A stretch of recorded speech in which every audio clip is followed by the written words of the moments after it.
বলিউড অভিনেতা কার্তিক আরিয়ানের ভক্তদের জন্য এসেছে স্বস্তির খবর।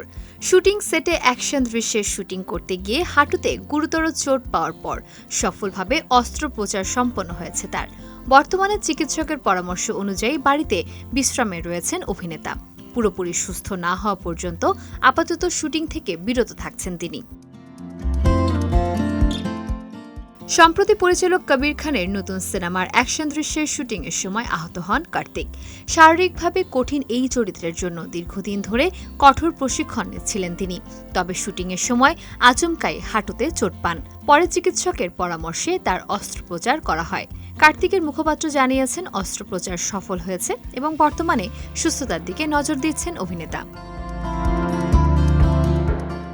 কবির খানের নতুন এই সিনেমায় কার্তিককে দেখা যাবে একজন কিক বক্সিং কোচের চরিত্রে। ছবিটির গল্প বাস্তব জীবনের কিক বক্সার তাজামুল ইসলামের জীবন থেকে অনুপ্রাণিত। চান্দু চ্যাম্পিয়নের পর কবির খান ও কার্তিক আরিয়ানের এটি দ্বিতীয় কাজ।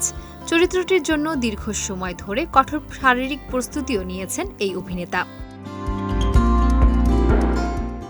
চোটের কারণে আপাতত শুটিং বন্ধ রাখতে হয়েছে কার্তিককে। তবে সুস্থতার গতি অনুযায়ী শীঘ্রই আবার সেটে ফেরার সম্ভাবনা রয়েছে তার। যদিও ঠিক কবে থেকে শুটিং শুরু করবেন তা এখনও নিশ্চিত করা হয়নি। চিকিৎসকদের পরামর্শ মেনেই পরবর্তী সিদ্ধান্ত নেওয়া হবে। এদিকে অভিনয়ের পাশাপাশি এবার প্রযোজকের ভূমিকাতেও দেখা যাবে কার্তিককে।